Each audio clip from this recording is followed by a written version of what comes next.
Hello नमस्कार दोस्तों and good morning to all of you. चलिए फिर शुरू करते हैं 1 जुलाई 2025 के करंट अफेयर। तो आज सबसे पहले हम लोग जानेंगे K6 मिसाइल के बारे में।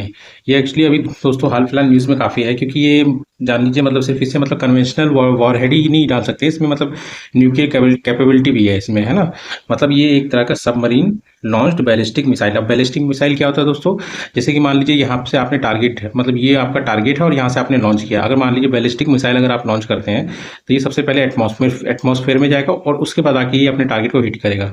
और अगर आपने क्रूज मिसाइल ली, मतलब दागा टारगेट के लिए, तो क्रूज मिसाइल थोड़ा सा ऊपर जाएगा, उसके बाद सीधा जाएगा टारगेट को हिट करेगा। ठीक है, यही दोनों डिफरेंस होता है। तो ये K6 मिसाइल जो है ये सबमरीन लॉन्च्ड बैलिस्टिक मिसाइल, इसका मतलब क्या है, ये सबमरीन से भी लॉन्च किया जा सकता है। ठीक है, और उसके बाद इट इज अंडर डेवलपमेंट, मतलब ये अभी पूरी तरह बना नहीं है दोस्तों, मतलब क्योंकि इसका रेंज सबसे ज़्यादा है, मतलब 8,000 के लिए। इससे पहले वाले जो K1 K3 K5 थे उसका रेंज अलग था, पर ये सबसे ज़्यादा हाईएस्ट रेंज वाला है। इसका रेंज करीब करीब 8,000 किलोमीटर तक का है ना। और इसकी मतलब इट इज अंडर हमारा डेवलपमेंट, अभी पूरी तरह से बना नहीं। और designed for advanced S5 class SSBN, मतलब S5 क्लास SSBN मतलब हुआ nuclear powered ballistic missile submarine. मतलब वो सबमरीन जो कि मतलब न्यूक्लियर अटैक भी कर सकती हैं, उनके लिए डिजाइन किया गया है K6 मिसाइल को। ठीक है, और यही है S5 क्लास की है। और उसके बाद इसकी स्पीड है अप टू मैक 7.5। मैक 7.5 मतलब वो साउंड से मतलब उतनी गुना, मतलब साउंड से 7.5 गुना ज़्यादा स्पीड इसकी होती है, मतलब 9,260 किलोमीटर के आसपास, मतलब प्रति घंटे की रफ्तार इसकी होगी। ठीक है, और कैन कैरी, यही बता था, both nuclear and conventional water war head, मतलब न्यूक्लियर अटैक भी कर सकते हैं और उसके अलावा अगर कन्वेंशनल जो यूज़ करते हैं वो तो कर ही सकते हैं। ठीक है, और ये क्या है, design with MIRV multiple independently targetable re entry vehicle. मतलब ये है कि जैसे मान लीजिए आप किसी मतलब जैसे किसी एक कंट्री ने दूसरी कंट्री पर अटैक कर दिया। ठीक है, तो अगर इस कंट्री ने मतलब जो मिसाइल अटैक किया, अगर उसमें MIRV सिस्टम होगा तो ये इसका जो मतलब एयर डिफेंस सिस्टम होगा वो उसको मतलब बेवकूफ़ बना देगा। ये मतलब ये जाएगा एक ही मिसाइल पर, इससे वॉरहेड जो निकलेंगे मल्टीपल निकलेंगे। मतलब जैसे ये इकलौता है, जैसे ये खुलेगा तो इसमें मल्टीपल वॉरहेड निकल जाएंगे, तो मतलब ये कंफ्यूज हो जाएगा किस किस को करेंगे, है ना। इससे क्या टारगेट भी हिट हो जाएगा। यही होता है multiple independently targetable re entry vehicle capability. ठीक है, उसके बाद सेकंड न्यूज़ क्या आ जाता है दोस्तों? सेकंड न्यूज़ है आपका discovery of 20 species of bacteria capable of breaking down PFAS, है ना। PFAS क्या होता है? पर एंड पॉलीफ्लोरो अल्काइल सब्सटेंसेस। दोस्तों एक तरह से मान लीजिए फॉरएवर केमिकल इनको कहा जाता है। इनको फॉरएवर केमिकल इसलिए कहा जाता है क्योंकि ये मतलब एटमॉस्फेयर में बहुत जल्दी डिग्रेड नहीं होते, बहुत टाइम लेते हैं, मतलब मैक्सिमम टाइम लेते हैं। ठीक है, तो इसीलिए इनको फॉरएवर केमिकल कहा जाता है। ये हमेशा के लिए रहते हैं और बहुत ज़्यादा टाइम लेते हैं, मतलब डिग्रेड होने के लिए। ठीक है, और इनका एप्लीकेशन अगर देखेंगे तो जैसे कि हम लोग किचन में यूज़ करते हैं नॉन स्टिक कुकवेयर जो होता है, मतलब जैसे तवा हो गया या फिर मान लीजिए कुकर हो गया, है ना। उसमें जो मतलब ऊपर की लेयरिंग होती है ना टेफ्लॉन वाली, वो मतलब इसी यही यही है पे, मतलब फॉरएवर केमिकल ही है। उसके बाद स्टेन रेजिस्टेंस फैब्रिक्स जो होते हैं, है ना, और कारपेट्स हो गए। ठीक है, फूड पैकेजिंग जो हम लोग करते हैं, फायर फाइटिंग जो फोम होते हैं उनमें यूज़ होता है ये फॉरएवर केमिकल का यूज़, है ना। और ये केमिकल मतलब 1950 से रेगुलर यूज़ में आ रहा है। ठीक है, डिफरेंट डिफरेंट कामों में। ठीक, अब ये ऐसे मतलब इसको फॉरएवर केमिकल क्यों कहते हैं? इसको कहने का कारण है दोस्तों, इसका कार्बन और फ्लोरीन बॉन्ड ये जो है सबसे इंपॉर्टेंट है। कार्बन फ्लोरीन बॉन्ड यही इसको बहुत ही ज़्यादा मतलब रेजिस्टेंट बना देता है डिग्रेडेशन को, मतलब डिग्रेड ना हो इसी के लिए, मतलब इसको रेजिस्टेंट बना देता है ये वाला बॉन्ड। ठीक है, यही बॉन्ड है, जल्दी टूटता नहीं, इसीलिए मतलब ये रेजिस्टेंट हो जाता है, मतलब डिग्रेडेशन से। ठीक है, जो एनवायरमेंट के थ्रू होता है। ठीक है, इसीलिए इसको फॉरएवर केमिकल भी बोलते हैं। मेन कारण यही है, कार्बन फ्लोरीन बॉन्ड। ठीक है, जल्दी टूटता नहीं है। उसके बाद अगर इसका मतलब आप यूज़ देखेंगे तो मतलब इंडस्ट्री में अगर पर्पज देखें तो एरोस्पेस जो इंडस्ट्री उसमें भी यूज़ होता है, ऑटोमोटिव में भी यूज़ होता है, कंस्ट्रक्शन में भी हो गया, इलेक्ट्रॉनिक्स। और इन्हीं के थ्रू, मतलब इन्हीं के थ्रू जो लीकेज होता है, मतलब PFAS मतलब जो फॉरएवर केमिकल से लीकेज होता है वो सॉइल में हो जाता है, वाटर में, जैसे इंडस्ट्रीज में भी जो भी बनाया जाता है, जो कूड़ा कटकट या फिर कुछ है, मतलब वाटर या फिर एयर में भी होता है ना। तो ये सारी चीजें मतलब टाइम के साथ मतलब इनका लीकेज स्टार्ट हो जाता है, जो कि सॉइल में होता है, वाटर में होता है, हवा में होता है ना।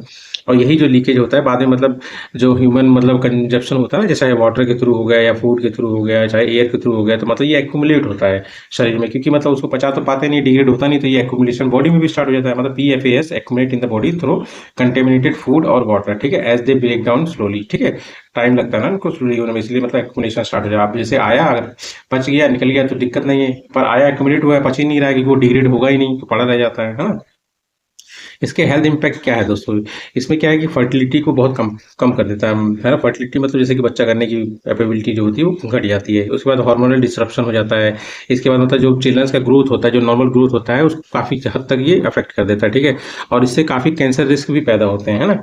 और अगर रेगुलेशन देखेंगे तो मतलब एक मतलब स्टॉकहोम कन्वेंशन आता है दोस्तों, आप सब जानते होंगे। इसने क्या किया है, लिस्ट किया है कुछ केमिकल्स को, मतलब as a persistent organic pollutants, मतलब पीओपीज। वो कौन से हैं? वो दोनों जो हैं मतलब ये फॉरएवर केमिकल ही हैं, जिसमें एक आगे का पर फ्लोरो ऑक्टेन सल्फोनिक एसिड और एक पर फ्लोरो ऑक्टेनोइक एसिड, ठीक है। इनको मतलब परसिस्टेंट ऑर्गेनिक पॉल्यूटेंट्स की मतलब लिस्ट कर रखा है इसने स्टॉकहोम कन्वेंशन ने, ठीक है।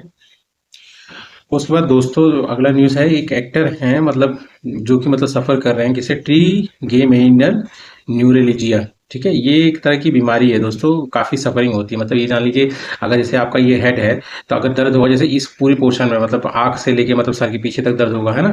और लगातार दर्द होगा, बहुत ही ज़्यादा मतलब बहुत ज़्यादा पेनफुल होता है, ठीक है। और कभी कभी मतलब इस वाले हिस्से में दर्द होता है जो नाक से मतलब कान की तरफ होते हुए जाता है ना, ये वाले से, या फिर मतलब मुंह से लेके इस तरफ वाला हिस्सा जो हो गया, मतलब इन तीनों पोर्शन में हो गया, मतलब बहुत ही ज़्यादा ही दर्द होता है, मतलब असहनीय दर्द होता है इसमें, ठीक है। अब थोड़ा सा ये न्यूज़ में है तो इसके बारे में आप जान लीजिए, क्वेश्चन बन सकता है, ठीक है।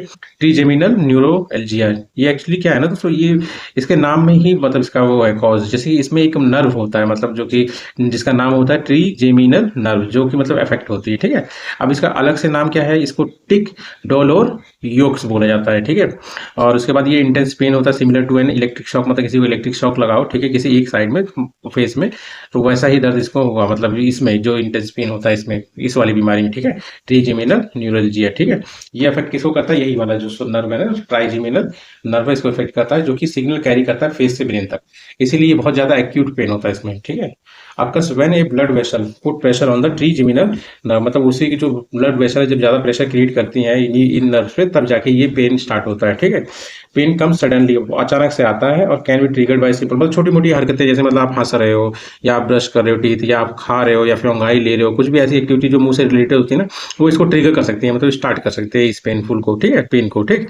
और ये मोस्टली कॉमन किस में है, मतलब लेडीज में हो गया, वुमेन्स में हो गया, या पीपल्स जिनकी एज मतलब 50 साल से ज्यादा है, उनमें ये मोस्ट कॉमन है, ठीक है। फिर आपका आ जाता है फोर्थ न्यूज। फोर्थ न्यूज क्या है दोस्तों? फोर्थ न्यूज है आपका आरजीआई।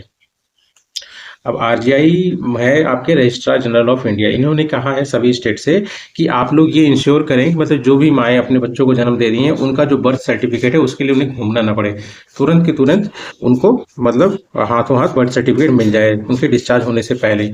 इतना चीज़ ध्यान रखते हैं, ठीक है। प्राइमरीली मतलब ये जो आदेश दिया गया है रजिस्ट्रार जनरल ऑफ इंडिया के द्वारा, ये मतलब मोस्टली मतलब गवर्नमेंट रन हॉस्पिटल में तो पक्का ये चीज़ होना चाहिए, ठीक है। थोड़ा सा हम लोग जान लेते हैं रजिस्ट्रार जनरल ऑफ इंडिया के बारे में, ठीक है। अब ये इसकी स्थापना जो हुई थी दोस्तों 1949 में हुई थी, और ये किसके अंडर में आता है? Ministry of home affairs. ध्यान रखना दोस्तों, ये पूछ सकते हैं कि रजिस्ट्रार जनरल ऑफ इंडिया किसके अंडर में आता है? मिनिस्ट्री ऑफ होम अफेयर्स, ठीक है। ये किसके द्वारा हेडेड किया जाता है? ये है दोस्तों रजिस्ट्रार जनरल हो गए एक, और ex officio census commissioner of India. Ex officio मतलब होता है जो मतलब कंफर्म हो वो सीट है, जैसे मतलब किसी कमेटी के अध्यक्ष, मतलब जैसे पीएम होते हैं मोदी जी, है ना, तो मतलब वो एक्स ऑफिशियो है, मतलब वो होंगे 100%, मतलब हमेशा पीएम ही उसका अध्यक्ष रहेगा, ठीक है। तो वैसे ही एक्स ऑफिशियो मतलब ये भी इसमें इंक्लूडेड है, ठीक है।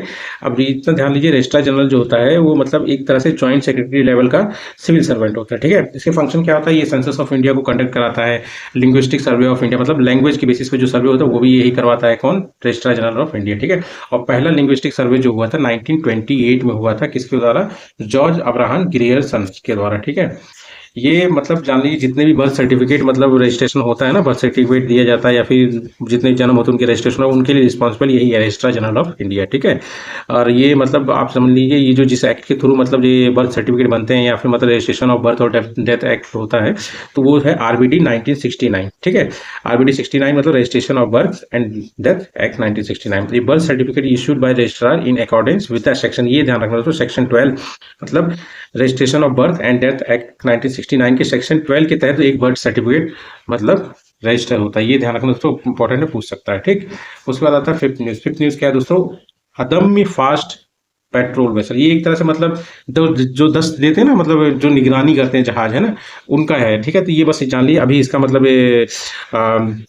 लॉन्च हुआ है। तो ये मतलब सीरीज है, मतलब आठ आठ जहाज़ों की सीरीज है, जिसमें से एक जो है अभी मतलब बना दिया गया है और इंडियन नेवी को सौंप दिया गया है। ठीक है, उसका नाम है अदम्य। अदम्य अगर पूछे तो क्या है, एक फास्ट पोर्टल वेसल है, मतलब निगरानी रखने वाला एक तरह से जहाज। ठीक, और किसके द्वारा बनाया गया है, गोवा शिपयार्ड लिमिटेड। ठीक है दोस्तों, ठीक है दोस्तों, तो आज के यही करंट अफेयर थे, और बाकी जो छोटे छोटे टॉपिक छूटे हैं उसको हम लोग कल कवर कर लेंगे, है ना।